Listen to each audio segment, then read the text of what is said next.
உலகில் ஏழல்ல அதிசயங்கள் வாய் பேசும் பூவெனி எட்டாவது அதிசயமே.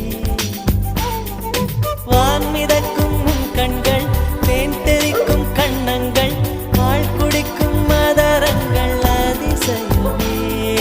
நங்கை கொண்ட விரல்கள் அதிசயமே. நகம் என்ற கிரீடம் அதிசயமே. அசையும் வளைவுகள் அதிசயமே.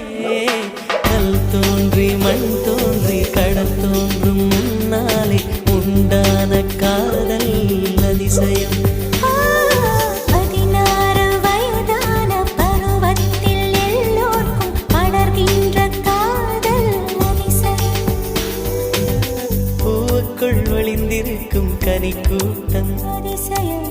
வண்ணத்து பூச்சியுடம்பில் ஓவியங்கள்